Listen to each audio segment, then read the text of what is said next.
Spring training has started, March is almost here, and so today we're going to be ranking every MLB right fielder for 2025. We've been around the infield, catcher, first, second, third, and shortstop was the last video. We're going to move to the outfield now. We're going to start here with the right fielders. Without further ado, let's get into the video. 6 tiers per usual: the elite, the great, the good, the mid, the meh, and the AAA. However, the tier list is a little bit different today. There wasn't any really good up-to-date right field tier list. There was one that was made for 2025. It's not updated. It's a lot easier just to take the logos and I can tell you who's playing right field for each of them because there is some changes, as well as if there's like a platoon thing, then we can just rank that too. We start with the Phillies. It's Nick Castellanos. He's kind of an every other year type of guy. Heading into year 4 of that 5-year, $100 million deal. I don't think it's really fair to say he's anything more than mid. 2023, he had a very solid year, almost 800 OPS, 30 home runs. If they get even year Nick Castellanos again, or excuse me, odd year Nick Castellanos again, then that's going to be something special, but I don't really see that happening. I think it'll just be kind of mid at this point. Young, inspiring Dylan Cruz. How good is he going to be this year? He kind of showed he's got a pretty good eye. He walked a little bit last year. Overall, his numbers didn't land in a great spot in his limited sample size at the major league level. I expect him to be good. I don't know if I expect him to be anything better this season, and I think that's fair. The White Sox actually picked up Mike Tauchman, who's kind of just been serviceable. He was pretty decent for the Cubs when they picked him up. However, you go to the White Sox, and I can't see him being any better than Castellanos really was. That'll be a nice trade chip at the deadline, though. So for the Guardians in right field, I think we're thinking about John Kensey Noel type thing. He's probably kind of getting a platoon because he really only hits lefties very well. Will Brennan as well, who's kind of a defense first type of guy. I think when you think about the platoon as a whole, like, it's probably serviceable. It's probably pretty good. It floats in between these two tiers for me.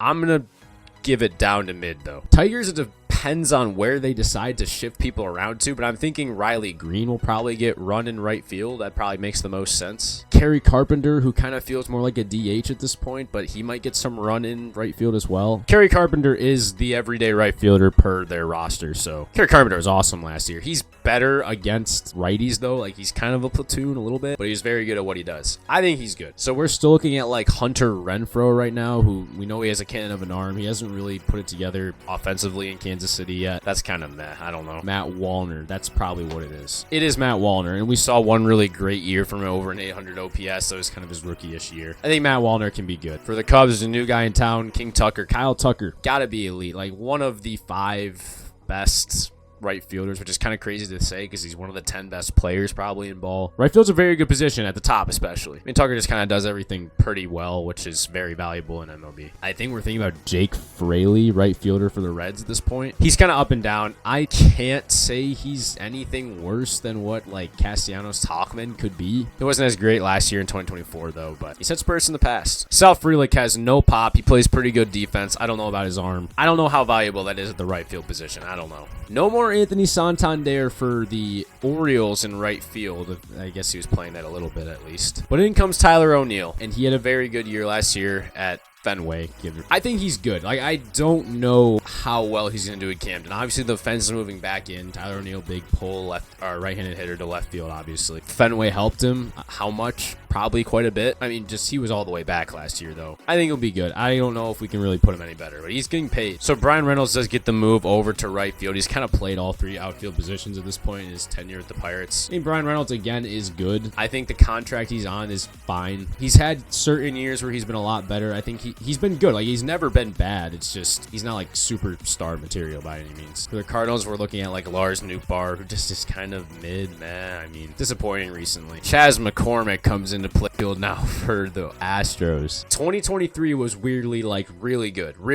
Last year he was putrid. I'll just put him in meh. Like, he's been good before. Mike Trout is making the move to right field, and until he stays healthy, I'm not putting him in elite. Just compared to other right fielders, like, it just feels weird to put him in the same tier. He's also kind of in the later part of his career. I hate to say it. I love Mike Trout, but until he proves to me he's going to stay healthy and like put up that production we saw from a few years ago, then I just don't know how much I can put him higher. Lawrence Butler is a dog. I love Lawrence Butler. I think putting him anything higher than good would be weird. Young player, crazy pop, yells at home runs. That was hilarious. I loved that. For the Mariners, we're looking at like a Luke Raley type deal. He kind of was okay for the Mariners coming over last year in free agency, kind of weird to think about. Lefty, a lot of power. Sneaky athlete, too. Like, he's played center field. No one wouldn't think of him that way. I think Luke Raley is fine. I feel like it'd be weird to put him above Castellanos, though. I think Adolis Garcia will have a good year. Everyone's saying, like, big comeback, a lot of power. Until he shows me that, he's not going anything above good. Well, I'd love to see El Bombi get back. I think Corbin Carroll is playing right field now. I don't know. We've seen, like, 2 years of Corbin Carroll, right? One where he was elite and one where he was just not. It was a tale of two halves. The second half was pretty good last year. I would put him in great. Wouldn't put him back in elite until he shows me he's going to do it again. But, like, the tools are obviously there. Nolan Jones, I'm pretty sure, is playing right field for the Rockies right now. He was very disappointing. Just really did not have much production for the Rockies last year. He's got to prove himself quite a bit. So the Dodgers brought Teoscar back. I don't know how this is all going to unfold, unfortunately. Mookie Betts is moving back in the infield, I know. I think Teoscar's going to play right. That makes the most sense, right? It's either right or left. We'll pop Teoscar in right. He was very good last year. I don't expect it to be the same. I think he'll also be good. I think he'll be similar to Adolis this year. Right field for the Red Sox is Wiley Abreu, who, again, was very good last year. He had a role. He's kind of a role player. Very good defense. He just ended up hitting a little bit for them last year as well, so it's kind of a plus. I think there's a world where Wiley Abreu can be good again, but I very much expect regression back towards kind of a mean. He's a useful player, very valuable, but good, I don't know if he belongs in the same tier. I think we're looking at Tatis still.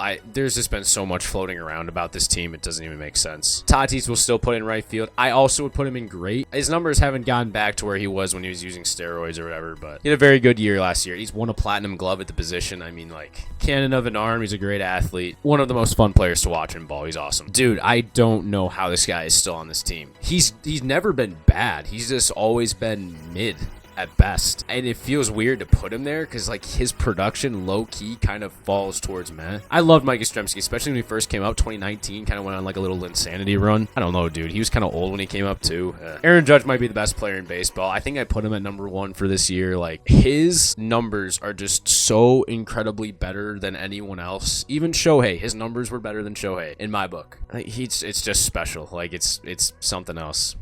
Do it in the playoffs, though, please. We're looking at Josh Lowe, who 2023 was really good. He's dealt with injury, never really got back to where he was. Another guy who I'm going to put in mid, but I have confidence the Rays could do something with him still. Blue Jays, I don't really know what the plan is, but for now, what I'm going to do is I'm going to pop Santander in right. We'll rank Springer with left field. So after further review, it's Santander. Something about this, I really don't have much faith in Santander as a long-term investment, especially for the Blue Jays, dude. And I feel really bad about it. He hit 40 home runs last year. He's always been above average, at least for the last 4 years or so. It just feels wrong to put him in the same tier as these guys, especially because last year was an outlier. It was. Put him in good. Hate me. Okay, I want to preface this. For this year, I think Acuna can go in great. And here's why. Last time he tore his ACL, it took him a full year of recovering to get back to where he was. Then obviously he went on a run and he had one of the best seasons ever. But 2022, low-key, just was not a great year for Acuna. He was 750-ish, 760 OPS. I think it'll be better than that, but I don't think putting him in great is that detrimental or anything. Dude, Miami, who are you even running out there? Kyle Stowers at this point? He was so bad. Then we can end the video. Juan Soto going back into the elites. I put him behind Judge. Put him ahead of Tucker, though. I'm really interested to see how he does, especially in the long term. They, I think, need to win one in the next 3 years. Don't get me wrong. I think Juan Soto is one of the three best players in baseball, without a doubt. And how he controls the strike zone is just unreal, and it's unlike anything I've seen before. His ability, his hit tool, it's all incredible. But you are paying. I hate to sound old, but you're paying for a DH for 12 years, bro. I don't know how else to say it. Do I have confidence that he can keep hitting for 10 years more? Yes, he can, for sure. But it's only going to be worth it if they win in the next few years, you know what I mean? All right, gentlemen, that is going to do it for the tier list today. Let me know what you guys think. If you enjoyed the video, remember to leave a like as well as subscribe. More tier lists coming out soon. I'm sorry I haven't been super consistent recently. I'm kind of sick right now. I've been away. Big changes to life coming soon, and you'll hear a little bit more about that in the next coming months. So thank you all for supporting me. Thank you all for being here. Sentry Baseball might be expanding soon as well, so stay tuned for that. Make it a great day. God bless. And always, always stay inspired. Peace.